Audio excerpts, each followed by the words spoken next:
it possible that I am just another millennial obsessed with every true crime podcast, TV show, and documentary? Maybe. But here is the twist. Today, we are talking food crime.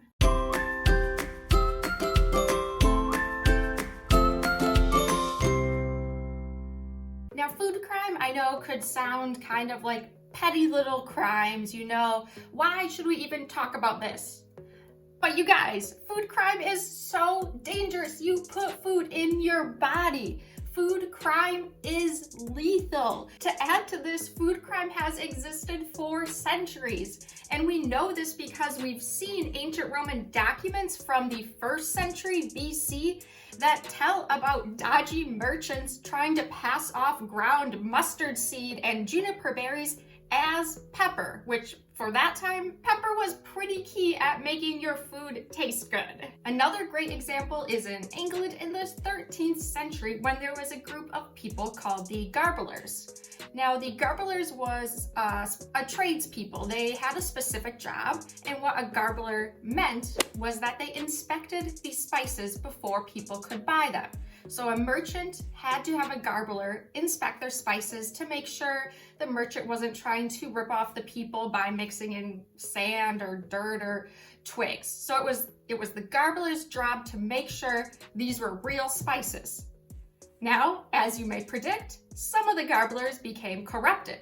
The merchants would pay the Garblers off so that they could sell these adulterated spices or spices that were dirty or diluted with sand or something like that. And so eventually to garble, which we use today, means to mix things incorrectly because soon enough, the corrupted Garblers were actually mixing in the soil and the dirt and the sand to help their merchant friends. Now, I know you might be thinking, well, those two examples happened so long ago. That is basically ancient history. So let's fast forward to the 1800s. And what's great about the food crimes that take place 1800s on? Well, it's not good that crime takes place, but what's nice for this video is now we have written records so I can give you some of the nitty-gritty details of these crimes. Imagine you are in England in 1847 and you're about to witness a heinous food crime in all places at a children's birthday party. Of course, there is a birthday cake and it's beautiful. It's decorated with all these green leaves made of frosting. But unfortunately, after the party, 3 children become very, very sick. Because all 3 of these children were at the same birthday party, someone thought to inspect, well, what was in the cake? What ingredients were used? And it turns out the cake was laced with arsenic. And if you're thinking, do you mean the arsenic that is highly toxic and a known carcinogen? Yes, that is the arsenic I'm talking about. Someone used arsenic to color those leaves on the cake a beautiful green, but also made 3 children at least incredibly sick. Now, you would hope that the Brits learned their lesson after this incident, but unfortunately not. And 5 years later, 2 young boys died after eating a cake that was laced with high levels of arsenic and also copper. And at this point, you must be thinking, all right, someone had to have taken action. It can't be asking that much to just make sure your food is safe, that what you eat will not kill you.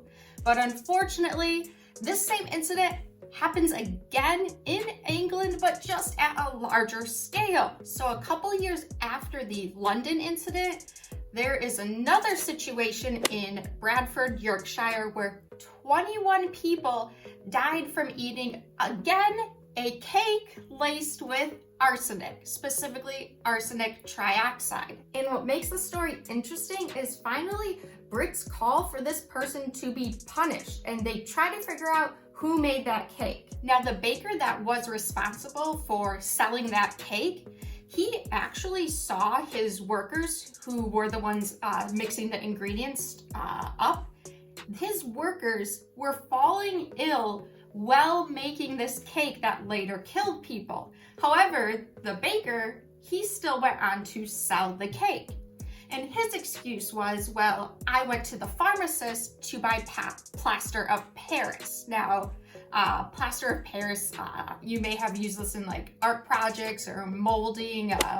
I think it's also used in buildings, fireproofing things. So he went to the pharmacist and asked for plaster of Paris. And he intends, this baker, to color his cake white using plaster of Paris, which one still isn't a good idea. Now the problem begins because the pharmacist accidentally gives the baker arsenic trioxide instead of plaster of Paris.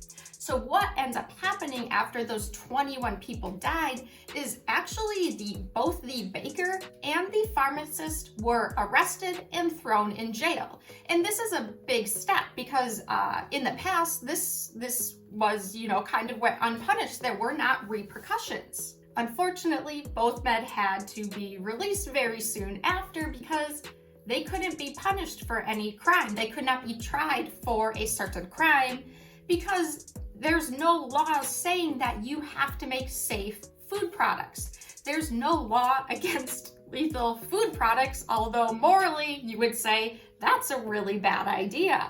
And what you have to remember is this is really like the Wild West when it comes to food regulation. There's really very few, if any, food laws at the time. There is no one testing for food safety. There's no law that says there needs to be a truthful ingredient statement. There's actually no law that says you can't lie on your food packaging. You can't lie what food you are selling. All of this is to come much, much later. And after the Bradford incident, Brits are furious. They are fed up that the same things keeps happening, so they passed the Act for Preventing Adulteration in Food and Drink in 1860. And this law says that businesses will be fined if they purposefully adulterate foods, which just means they make the food impure or the food is not genuine that they are selling. And this fine was negotiated down to £5, which is a pretty measly fine for a crime that can actually kill someone or multiple people. But at the time, this was at least a step in the right direction. Well, I think we've picked on England enough, so let's turn our eyes to the US at the same time period, so the mid-1800s. And at this time, the US had a very unique practice when it came to preserving milk and meat. So it became very common for things that could spoil quickly because, there's no refrigeration or hygienic practices. People actually started using formaldehyde to restore spoiled meats or preserve milk. And if formaldehyde sounds familiar, that's because that's the substance used to embalm dead human bodies. So this is actually a toxic and a poison, but it had almost this magical property of restoring what smelled and looked like spoiled food so that other people would buy it. At the time, the dairy industry was actually quite dodgy and had another very harmful practice called swill milk. Now, swill milk is this setup that distillers and dairy farmers made with each other. Particularly, it was very prevalent in New York City. So what happened is distillers would have their warehouse where they made, say, whiskey. And then a dairy farmer would set up in the warehouse right next door. So they would actually put all their cows in this warehouse. Usually the cows had to be chained in place. And what the cows were fed, the only thing they were fed was actually the spent mash or swill that the brewers had after making their whiskey. So it was the byproduct from the whiskey. They would just put that over to the next warehouse, and this was what the cows basically subsisted on, was just this swill or spent mash, which did not have a lot of nutrition because it was already used to make whiskey. Of course, there are people like the author John Mullally who at the time investigated the swill milk industry and wrote an entire book trying to expose just how bad this practice was. And his book talks about the stench from these warehouses. You could smell it from a mile away, and that the floors are just covered in animal filth. And here's one quote from his book. "The appearance of the animal after a few weeks feeding upon this stuff is most disgusting. The mouth and the nose are all besmeared. The eyes assume a latent expression indicative of that stupidity, which is generally the consequence of intemperance." So what he's saying is, of course, if these animals are just fed the swill, which is a small amount of sugar and some alcohol from the whiskey production, of course their health is not going to be good. And because these cows were in such a poor state, the milk they produced actually had this weird bluish tint. It didn't look like normal milk at the time. So what the swill milk producers then had to do was whiten it with plaster of Paris. They added a little bit more color with molasses, and then they thickened it with starch or flour or eggs, all to make this resemble what looked like a healthy product. The first people to really call out, in New York City, like, hey, something is really wrong with our milk supply, our children are getting sick and dying from it, was actually pediatricians, because they eventually linked thousands of children dying in New York City each year to this dangerous, bacteria-filled, specifically tainted milk supply. It was killing thousands of children. The only problem was, at the time, the New York City government was so corrupt, they actually resisted making any changes to the dairy industry and the laws that would help protect everyone from this harmful milk. So it took actually several years before any type of law was passed saying you cannot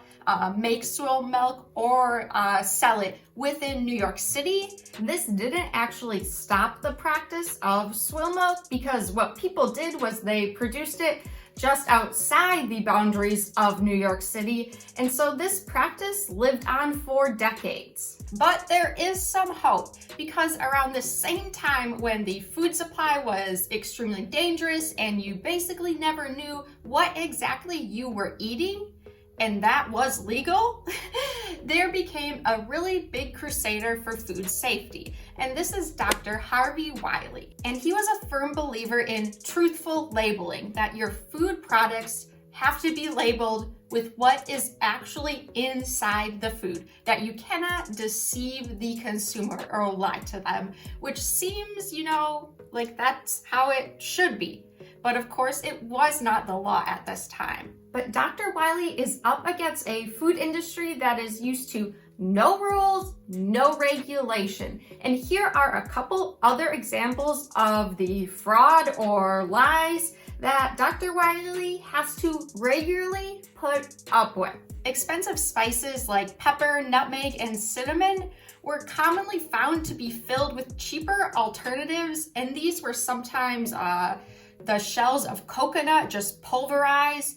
They found charred rope in some of these samples, and even floor sweepings. Now, your ground coffee was commonly cut with anything from sawdust to wheat, beans, peas, beets, dandelion seeds, basically anything you could burn and then grind up to fill that coffee. And samples of brown sugar were found to be mixed with ground insects, which resulted in people getting a disease called grocer's itch, which was some type of dermatitis or eczema-like disease where you had this urge to scratch your skin. And in part 2 of this series, we will continue to follow Dr. Wiley as he tries to take on this food supply that is full of fraud and is not used to having any type of government regulation, labeling requirements, or even basic safety testing. And if you enjoyed this video, I have to recommend the book, The Poison Squad